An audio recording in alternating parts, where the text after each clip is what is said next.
Assalamualaikum warahmatullahi wabarakatuh. Hai kawan ASDP, kembali lagi di ASDP Podcast. Kali ini kita kedatangan salah satu seorang senior general manager regional 2, yaitu Ibu Sri Rahayu Lin Astuti. Kita sambut aja langsung ya Ibu Sri. Halo. Halo Bu, apa Selamat kabarnya siang, Ibu? baik. Alhamdulillah. Masih semangat ya Bu siang hari ini?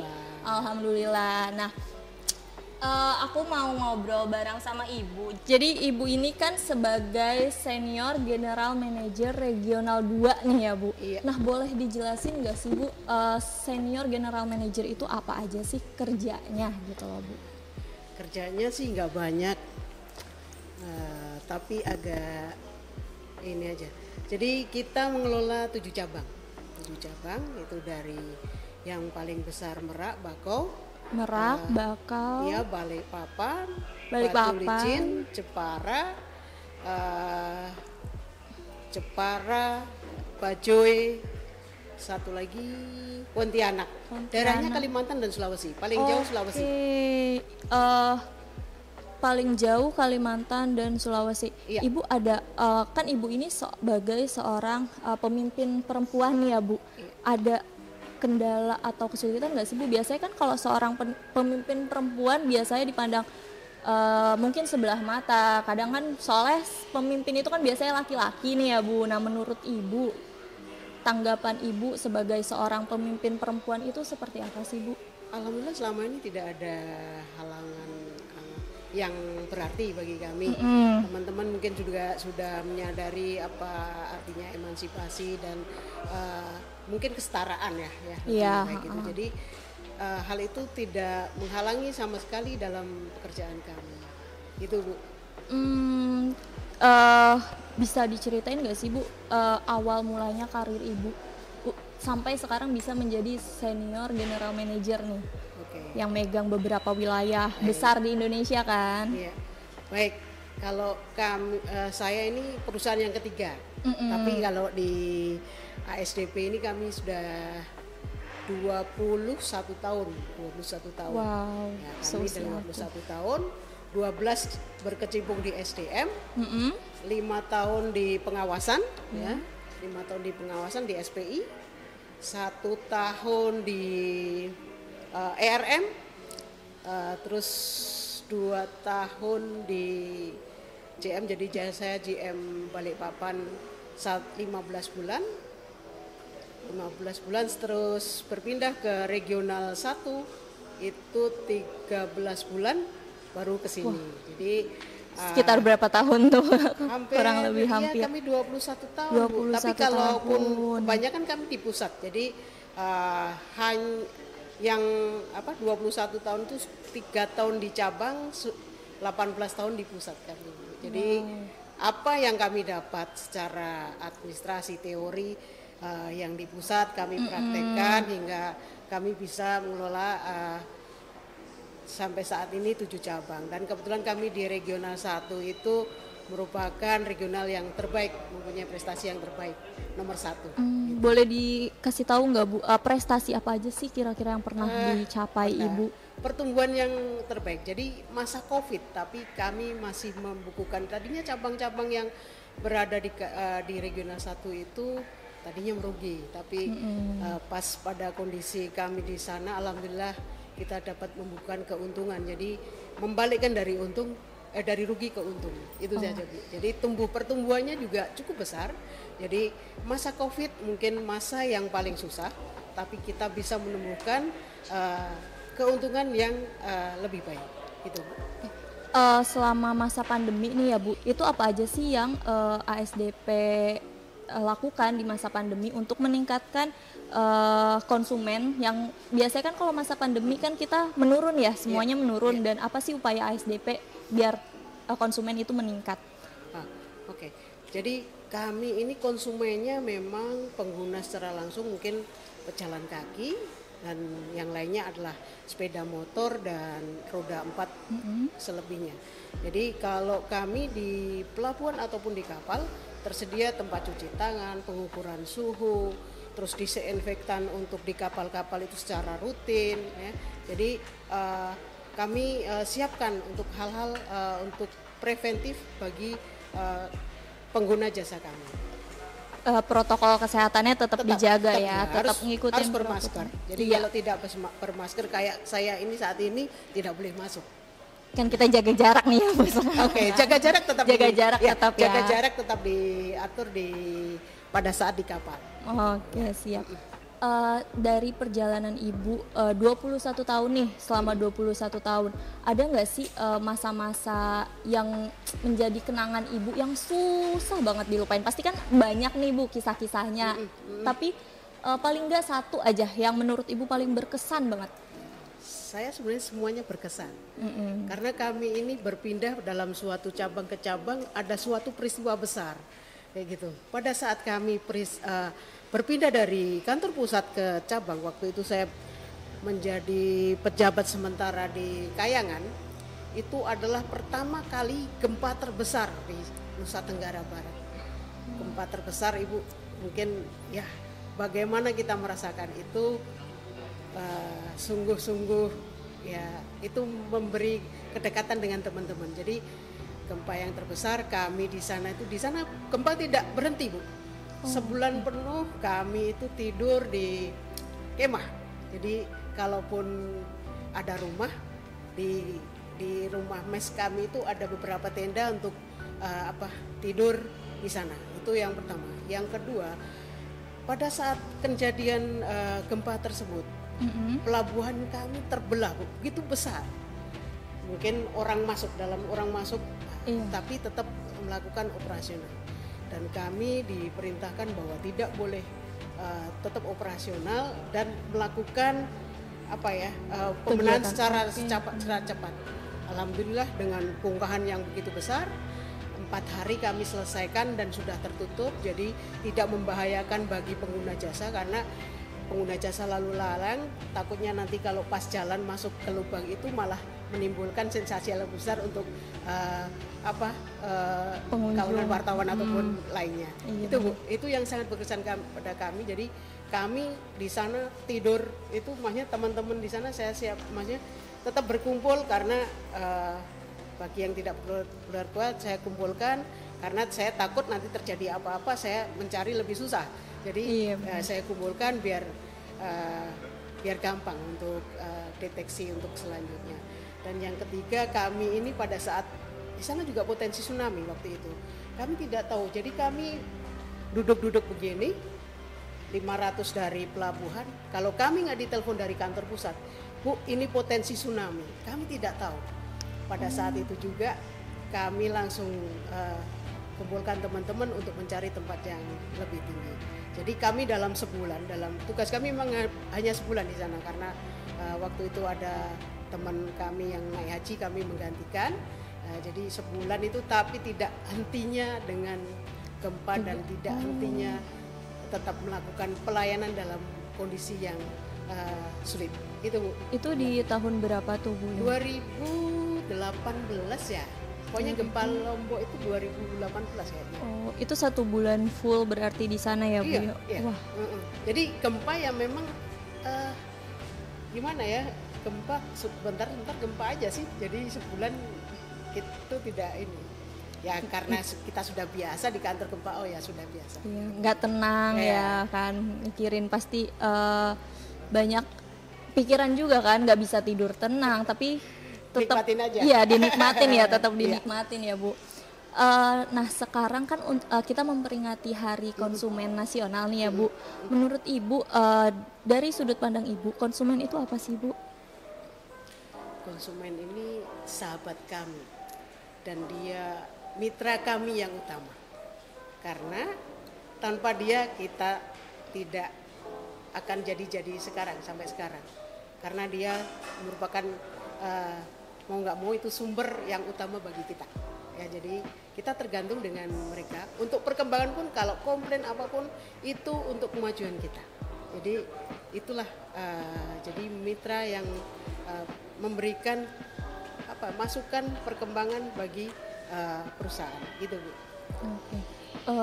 Tapi selama masa pandemi ini konsumen masih tetap merasa nyaman menggunakan fasilitas dari ASDP terus ya, karena kan maksudnya kita tetap ngejaga protokol kesehatan, itu tetap masih banyak konsumen yang Alhamdulillah, aktif alhamdulillah Ibu. masih banyak Ibu. Jadi kalau memang untuk pejalan kaki itu mengalami penurunan dibandingkan dengan seperti biasa. Tapi kalau logistik itu mengalami peningkatan Bu. Jadi alhamdulillah kita itu banyak sumbangannya dari logistik. Gitu. Jadi logistik terus berjalan. Kita alhamdulillah sampai sekarang masih survive. Gitu.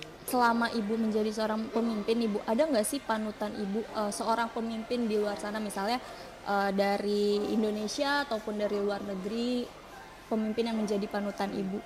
Nah, ini yang Indonesia yang mungkin kayak yang lalu ataukah yang masih menjabat ataukah yang bebas? Yang lalu boleh, mungkin Ibu lebih ininya ke yang lalu. Oke, bukan. Gini, kalau yang lalu mungkin Kartini, mungkin tanpa beliau kita nggak bisa belajar seperti kayak ini. Tidak ada kesetaraan dengan saya sampai di sini, tidak mungkin terjadi gitu. Itu yang lalu. Kalau yang sekarang kita pun ada beberapa pemimpin, mungkin menteri yang mungkin kayak Susi gitu kan, dia meskipun dengan Susi. pendidikan Ibu Susi kan pendidikannya mungkin nggak begitu dia cuma tamat SMA kelas 2 gitu, tapi dengan kemauannya dia bisa ya. Kemauannya, kerja kerasnya, iya iya gitu kan benar. bisa. Jadi melebihi dengan kita yang bersekolah ini, kita malah bersekolah itu terbatas dengan apa yang ada ini kita kembangkan gitu kan. Gitu. Kalau dia kan lebih terbuka, lebih lebar, lebih inisiatifnya, kreatifnya gitu kan. Ya kita memang bekerja di sini tetap kreatif, tapi beliau mungkin lebih kreatif dengan mungkin keterbatasan mungkin sekolahnya, tapi tidak menjadi keterbatasan, menjadikan suatu hal yang keunggulan bagi beliau. Oke. Selama Ibu berkarir, Ibu pernah ngebayangin gak sih Bu kalau Ibu akan menjadi seorang senior general manager di ASDP ini? Kalau saya sih orangnya nggak muluk-muluk gitu. Jadi apa yang ada saya jalani. Maksudnya selama ini memang nggak terbayang kayak gitu. Menjadi yang mungkin di bawah direksi dan mengelola 7 cabang itu hal-hal yang mungkin saya tidak ini. Tapi intinya dengan kemauan dan kerja keras yang saya miliki, inisiatif dan lain-lain, insya Allah itu bisa. Jadi memang cita-cita ya mesti ada, tapi nggak cita-cita kalau dulu kan cita-cita jadi ini ya kita kalau bekerja ya kita bekerja dengan sesuai ini saja porsinya, tapi kita memberikan hal-hal yang lebih, misal suatu mungkin ide-ide ataupun kontrol ataupun apapun itu yang menjadi lebih baik bagi perusahaan. Oke. Selama memegang 7 cabang ini Bu, ada kesulitan tersendiri nggak sih Bu? Kesulitan itu mesti ada. Tapi kami kan dibantu dengan teman-teman yang di bawah kami ini dengan beberapa ada yang teknik, ada yang usaha, ada yang SDM. Kami dibantu semuanya itu, jadi kita padukan biar apa yang menjadi kesulitan kami kita bisa diskusikan. Jadi intinya kesulitan itu ada, tapi kita harus mampu diskusi, karena mampu kita komunikasikan sehingga kesulitan itu menjadi minimal. Iya, cara mengatasinya diskusi gitu ya. Ibu kan pemimpin perempuan nih ya kan, sekarang juga kan sebentar lagi kan kita kan Hari Kartini nih ya. Menurut Ibu, tadi kan Ibu kan bilang panutan Ibu kan dulu Raden Ajeng Kartini. Sudut pandang Ibu tentang beliau itu seperti apa sih? Beliau itu gini, jadi Kartini itu sebenarnya dia mempunyai keinginan sekolah yang tinggi juga. Itu kan dia sebenarnya mau sekolah keluar, mau ini, tapi kan ayahnya nggak boleh. Ke Batavia pun juga nggak boleh. Nah, terus dia makanya untuk menyalurkan itu, dia berkomunikasi dengan Rosa Abendanon ataupun Esther dan lain-lain. Dia komunikasi, saling tukar pikiran sehingga dia lebih terbuka untuk pemahaman ataupun pengetahuannya yang di luar sana. Itu saja sih saya yang mungkin yang ini kan juga yaitu kemauan untuk belajar, kemauan untuk mungkin mempunyai waktu itu tidak setara menjadi setara dengan yang lainnya. Iya, dulu kan sudut pandang perempuan kan belum terlalu dinilai, makanya pemimpin dipilihnya kebanyakan laki-laki ya Bu ya. Nah sekarang kan Ibu sebagai pemimpin perempuan nih, kira-kira ada tips apa nih buat anak-anak muda nih seperti saya nih misalnya untuk terus semangat gitu loh dalam mengejar cita-cita, misalnya dalam mengejar sesuatu gitu. Oke. Kalau ini zaman-zaman milenial, Iya, kalau benar. ini agak-agak bebas tapi ya mempunyai tujuan. Jadi yang penting kita satu mau belajar. Itu yang mau Iya, belajar. penting itu. Mau belajar karena semuanya berkembang dan kita mau berinteraksi dengan apa yang lebih generalis itu, jadi kita lebih saling mengisi ya, dan bekerja lebih, yang penting mempunyai tujuan ataupun kita harus beda dengan yang lain. Beda yang berarti beda dengan yang lain. Jadi kita menunjukkan suatu perbedaan maksudnya untuk mencapai suatu tujuan. Gitu aja sih. Oke. Berarti sebagai seorang perempuan kita tetap harus semangat ya Bu ya, dalam mengejar sesuatu, bekerja keras ya kan seperti yang Ibu bilang tadi. Oke Bu, kita langsung ke games aja nih Bu. Jadi aku ada games buat Ibu. Ini tekniknya itu pilih cepat. Jadi aku kasih 2 pertanyaan dan Ibu harus milih antara yang 1 atau yang 2. Oke, siap ya Bu? Pertanyaan pertama, Sri Mulyani atau Retno Marsudi? Sri Mulyani. Kenapa milih Ibu Sri Mulyani? Dia best Menteri Keuangan terbaik internasional itu. Mantap. Yang kedua, Ridwan Kamil atau Anies Baswedan? Ridwan Kamil. Kenapa milih Ridwan Dia Kamil? arsitek internasional, dia membangun Masjid Gaza dan lain-lain, desain. Yang ketiga, kantor pusat atau kantor cabang? Kantor cabang, Bu. Kenapa kantor cabang? Memberikan sumbangan yang terbesar bagi perusahaan. Yang keempat, kerja keras atau kerja cerdas? Kerja cerdas. Kenapa nih kerja cerdas? Kalau kerja keras nanti capek. Kerja cerdas lebih simpel, lebih mencapai tujuan. Oke, yang kelima, pantai atau gunung? Sering di pantai, tapi sering lebih baik di gunung. Jadi milih yang mana nih Bu, pantai atau gunung? Gunung, kenapa gunung? Gunung kita bisa memandang secara luas semuanya pemandangan. Yang keenam, sepeda atau lari? Lari saya, sepeda nggak punya soalnya. Kalau misalnya punya sepeda nih Bu, Tetap lari aja. Tetap lari. Kenapa lari? Capek kan Bu kalau lari? Lari itu paling gampang. Saya gempa lari gitu aja. Kalau sepeda lama ya Bu ya, harus nyari sepedanya dulu ya. Persiapan gitu kan. Yang terakhir nih Bu, pantopel atau sneaker? Saya sneaker aja Bu. Kenapa sneaker? Lebih bebas. Kan biasanya kalau gerak kerja di lapangan pantopel enak. loh. Karena orang lapangan kita lebih Nyaman ya sneakers ya. Oke, siap. Ada lagi nih Bu pertanyaan nih Bu. Pesan-pesan untuk karyawan dan karyawati ASDP agar karirnya melesat nih Bu. Pesan-pesannya yang ingin Ibu sampaikan.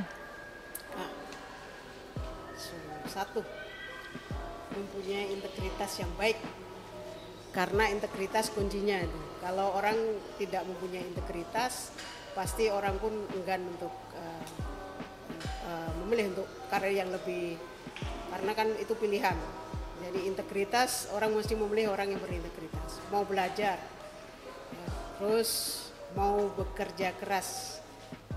Meskipun orang cerdas tapi harus mau bekerja keras, itu maksudnya ya apapun yang menjadi yang ditugaskan kita bisa lakukan.